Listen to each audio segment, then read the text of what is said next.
Welcome to another video on data to decisions. In today's video, I will walk you through 9 simple and practical examples of using XLOOKUP function in Microsoft Excel. Extracting information from one part of your Excel file to another is one of the most common operations that you'll be doing when you're building Excel models. XLOOKUP function makes it easier to do, and that's why it is almost impossible to avoid using XLOOKUP function in any Excel model that we build. So it's an extremely important function to learn. So we'll walk through 9 simple and practical examples in this video. Before we get started, if you have not subscribed to our newsletter or our YouTube channel, please do so. We will provide links in the video description below. We have published more than 150 templates for download on our website, as well as 100+ articles or tutorials on how to use Excel. So please check them out. Now let's get started with today's video. Now let's start with the most basic and simple lookup. So in this case, I have a list of employees and their salaries, and I want to find the employee B's salary. And so I can write a simple formula to say XLOOKUP, open parenthesis, select the value which we're going to look up, so B in this case, comma, look at the list of all the employee names, comma, bring back, return all the salaries, and close parenthesis. Very simple formula. So this gives us back exactly the result for employee B, and I can go and type in D, and now it'll give me exactly the salary for employee D. And you will notice that my references here are a lot more meaningful. So I'm looking up the value in cell F4, looking up in the list of employee column, and returning back the salary column in the employees table. So it's very, very easy to follow. And this is because I have put my raw data or the source data in a table format. If you have not done so, select your cells in the source data, press Ctrl T, and that'll create a table for you. And you can name the table anything you would like. I've named the table employees, which makes our formulas a lot easier.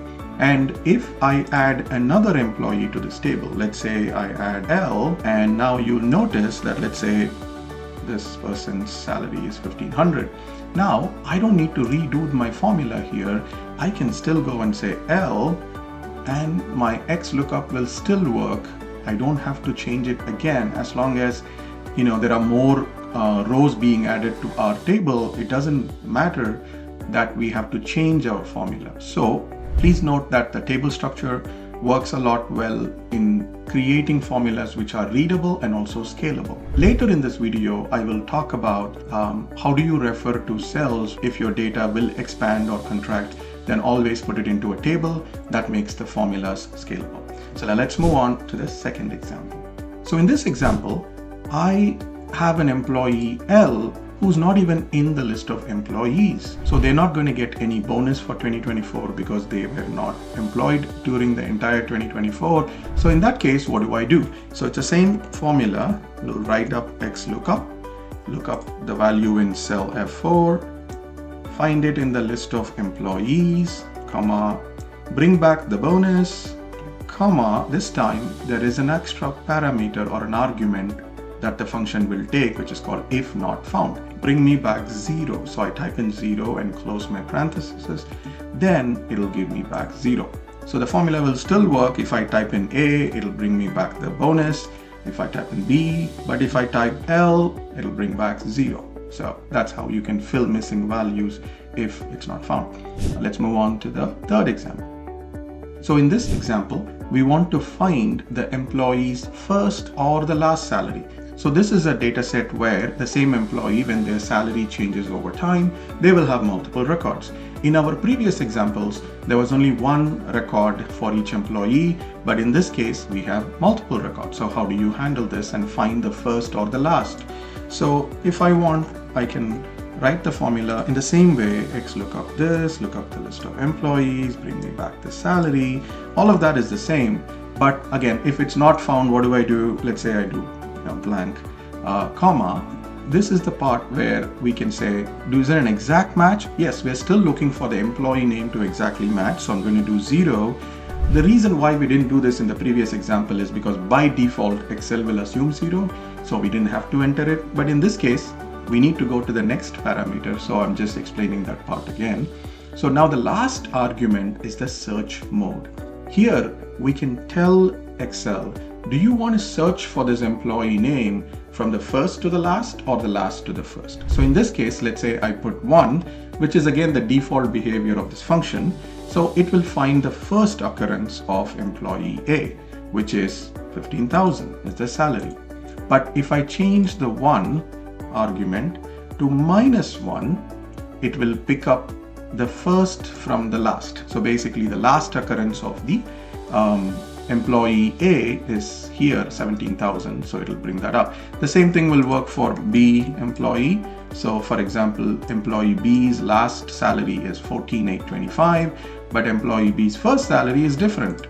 So if I put it back to 1, it'll bring me back the first salary. So a simple use of this search mode argument or parameter will allow you to find the first or the last occurrence of a match. Now let's move on to the fourth example. Now let's continue with the same context. So we have a list of employees and their salary, and we have multiple salary. So to get the first salary, we wrote a simple function formula that says look this up, comma, this up, comma, and then the search mode, we said look from the first. Again, this is what we did in the previous example. So to continue with this, what if I want to find out the first salary for all the employees? So I have all these employees. So one thing you can do is you can drag this on. So this is one way to make your formula for all the employees. Another way to do that would be, let's say for example, instead of F4 as my lookup, I can select a range, F4 to F9. Now it'll still bring back again correctly the salary for all your employees. So this is one way to do it. Another one which I recommend would be to make your list of employees also dynamic. So here I will do unique of all my employee names. And so this is one formula which is unique of all the employee names, which will spill into all these cells, but it's only one formula. It brings me back the list of all employees. Now in my XLOOKUP formula, I can just point to F4 and put an hash, and I don't have to do any more drag down or anything. It's one formula which brings me back an array of results. So one formula to find the list of unique employees and one formula to bring me back the salary of those employees. So it's as simple as it is. And when you introduce a new employee in your data set, let's say FG and 15,000, you will start seeing that G is appearing here. Again, it's just a formatting thing. There you go. So you can see that when you add more employees, then your result will automatically expand to accommodate the new input. Now let's move on to the fifth example. This example is a little bit more involved, so let's understand what the data is. So we have a list of employees and their performance scores. Now we have a reference table called lower bound reference table, which says any employee with a score of 0 to 39 will be labeled as unsatisfactory rating, 40 to 69 will be needing improvement, 70 to 89 is average, and 90 to 100 or above is basically exceeding expectation.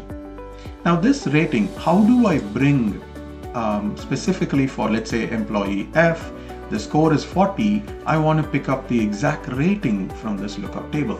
So I can write a simple lookup function to say lookup value 40, which is the performance score of the employee, look up this set of values, comma, bring me back the rating, comma. Now, if I don't find it, what do? I'm just gonna put blank at this point. But here is the important parameter that we need to know. Am I looking for an exact match? No. What if my employee score, in this case it's 40, it's an exact match, but what if my score is 76? It's not going to exactly match. So when it's not exactly matching, what do you want to do? I want to pick the next smaller item, which is the argument -1. So I'm going to do -1, close parenthesis, and I'll explain how it works. For this employee, it's 40 is the score, so needing improvement is great. Now, what if the employee is A, the performance score is 76, there is no 76 in our table, right? So what Excel does is it picks up the lowest next to lower value from here. So 76 next lower value is 70, so it picks up the average as the rating. So this is how it works. In some scenarios in your source data, your scales may be provided with the upper bound. So for example here, it's the same information but presented differently, where all the employees with scores up to 39 will be labeled unsatisfactory, up to 69 will be needing improvement, up to 89 is this. So basically this is an upper bound of your rating scale. In this case, I will do the formula exactly similar. So I look up the performance score, search for it in this list of scores, bring me back the rating. Everything is great, but in the match mode, I will put 1 because I want to pick the exact match or the next larger item. I will close parenthesis. You will notice that both our formulas will give the same result because it's the same score. Now let's test it for somebody G who has 100 score. They are exceeding expectations. And then B is average. So let's find somebody who has a low score. So I think 40. Okay, so let's find somebody 32. Let's make C 32. If I do C is 32, and so it's unsatisfactory in both formulas. Now let's move on to the next example. In this example, we're going to see partial matches. So let's say, for example, if I know the first name of the employee, but I don't know the last name. So if I just do, let's say, William, and let's write a formula, XLOOKUP, this value, and go and find it in the list of employees and bring me back the scores. And now what happens is Excel will say, I can't find a match because William is just the first name and it's not the full name. So it's not going to find a match. And so in such cases, what we can do is use something called a wildcard character. So I know the William is the first name, so I can put asterisk after that. And now if I want my formula to consider that, remember that the match mode has an option called wildcard character match. So I'm going to press 2, and now this will take care of finding the exact score. And we can do, it doesn't have to be the first name. So let's say I know the last name Baker, but I don't know the first name. So I can do asterisk Baker, and now you see that it's Kenneth Baker. The salary is coming in. And again, in all these examples, we are making sure that you're not getting, there are no duplicates, right? So if there are 2 people with the name Baker, then this approach will not work. We'll have another approach. But in this case, I'm assuming there's only one person with the last name Baker, and that's the person we want to pick up in this formula. So use the wildcard match argument in the match mode in order to solve this situation. Let's go to the next example. So far, we have only extracted and returned back one value, right? So we return the salary, we return the bonus. But what if I want to bring 2 pieces of information? So in this case, I have an employee list with the title and their bonus. So I want to bring both of them in the output. So it's very simple. So we can do the same XLOOKUP of the cell, look up in the list of employee names, and in the ret array, instead of just saying bring me back bonus, I can say bring me back title and bonus. Then I'll do a close parenthesis, and now you will see that Excel is bringing back both.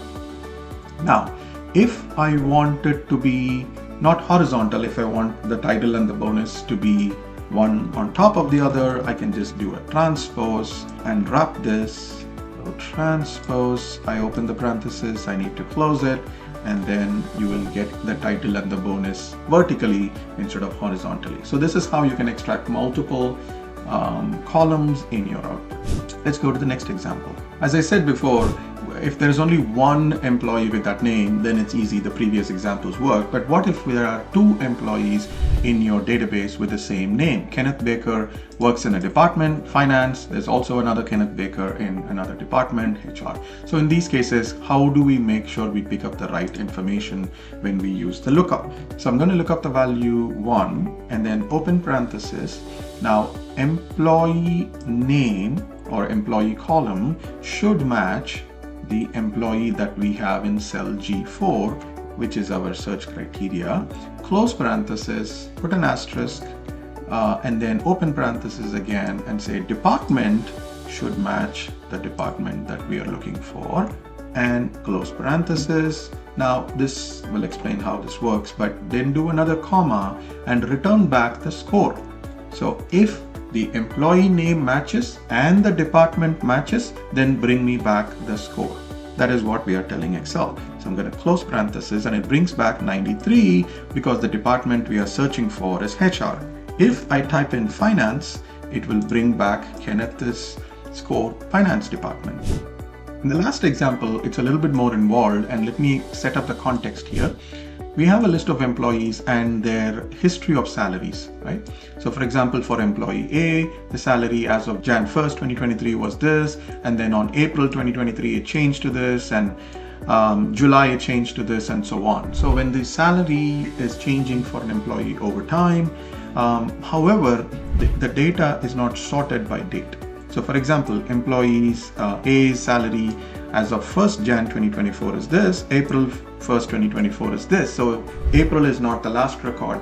So this is something that I had to actually deal with in a project where the data we received was not in any specific order sorted. So we had to pick the last available salary for each employee. That's our objective. So how do we do this? I would do this in two parts, two formulas to keep it simple. And so I'll do first a max ifs function. What I'm doing is I'm going to go and say, bring me the last or the maximum date, comma, when the employee column matches my employee that I'm interested in. So I'll close parenthesis. Now you can see that all that it is doing is going and finding the maximum date when the employee name equals the cell G4. And if I change this to A, you will see that it still works correctly. For employee A, this is the last available date. For employee B, it is July 1st. Now that I know which record is the last record, I just need to go and find the salary in that record. So again, there are multiple ways to do this, but I'm going to use the XLOOKUP function because that is the topic of this video. So XLOOKUP the value 1. And remember from the previous example why we are looking up 1.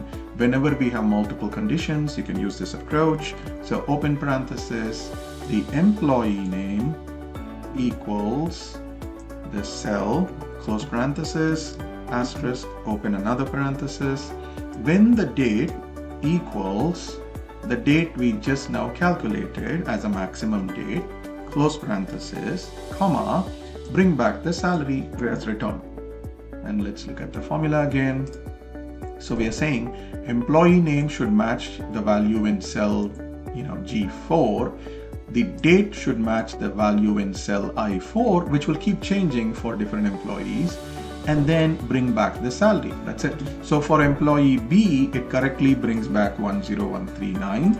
For employee A, it'll correctly bring back 15563. So it's working. Now, if you don't want this to be in two formulas, so it's very simple, just copy this thing and go into your XLOOKUP and basically replace this I4 with our max ifs formula and hit enter. Now you don't even need this helper value. Your formula is longer, but it'll still work the same way and it'll give you the answer you need. And so you can simplify by having this one formula instead of two formulas. So that concludes the 9 examples of using XLOOKUP function to look up information from one place and then bringing it to another to do further calculations according to our requirements in Microsoft Excel. As I said before, we have 100+ articles on how to use Excel, videos, and on our website, as well as we have published more than 150 different templates which are available for download from our website. So please check them out. If you have not subscribed to our newsletter, please do so. If you have not subscribed to our YouTube channel, please do so. Thank you very much for watching. I'll see you soon in the next one.